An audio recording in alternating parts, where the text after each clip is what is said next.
Hello and welcome back to another video by Scene for Cars. Today we start in the back seat and here we are. Because this is where you want to sit in a proper Range Rover. As you can see, there's a lot of knee room, a lot of space down there. Adjustable seats, of course. Only the upper part of the seat is adjustable, but that's kind of enough. You can lay down, lay back here. Everything is a lot of space. Some nice armrest on the door and another armrest back here. Also with some cup holders and some extra storage down there. Yeah, that's basically it. You have a lot of space here also for the middle seat, but of course probably nobody sits here. You will always sit on the right, and you have a lot of space as well here, some storage down there.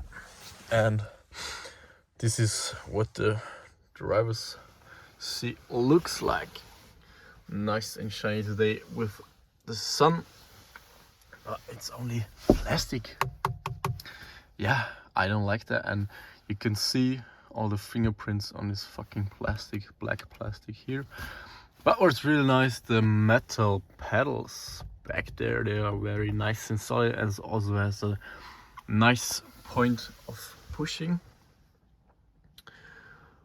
You can see the fingerprints also at the infotainment system. Yeah, that's something I don't really like, but yeah. That's it. Let's hop into the driver's seat and start this PV test drive by Scene for Cars. And here we are at the front at the driver's seat, and we start it up here. And of course you can't hear anything because it's an hybrid and it starts in EV mode. But in general it's very calm inside here, and during the drive we nearly hear nothing from outside, especially not from the engine. That's really nice. But no, let's put it into reverse and we will get out of this. Okay, now what it is like driving this Range Rover. So there are really a lot of positive aspects. For example, it is really comfy. The suspension is just very smooth and nicely, but sometimes it shakes too much because it's over engineered, I would say. But most of the time it's very nice and comfy, a little bit boat like, very soft and smooth. What else do I really appreciate in this car are the windscreen wipers, especially in the rear. It's moving to one side, stops, and it's going back to the other side. And that's a detail, but I think it's really nice to have. What else? You know, the washing stuff is really nice, as you can see here. It's coming out of the wipers, literally. Therefore, there's not that much of those cloudy stuff, and not everything is passing by the windscreen. I really like that as well. Steering, everything feels very smooth and comfy. As I said, it's just a very comfy car.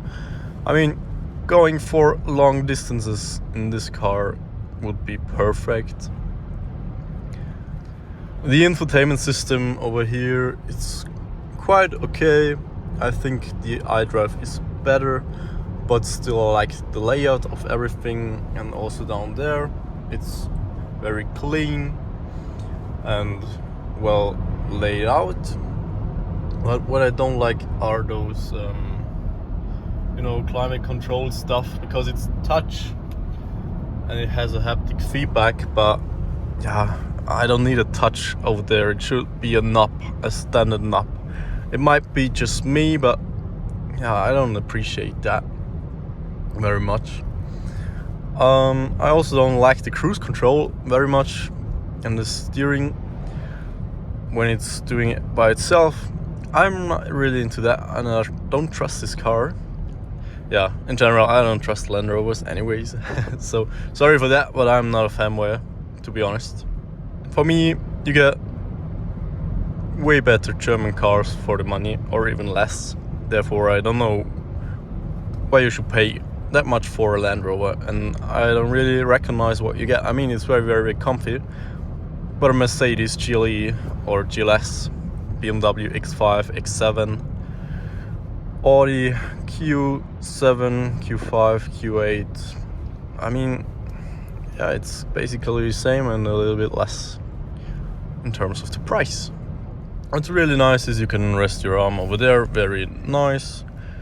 You can adjust the seats in many ways. The steering wheel is electronically adjustable as well. You have a nice armrests down there, really, really nice as well. And in the back seat, this is the place to be in this car. It's very comfy back there.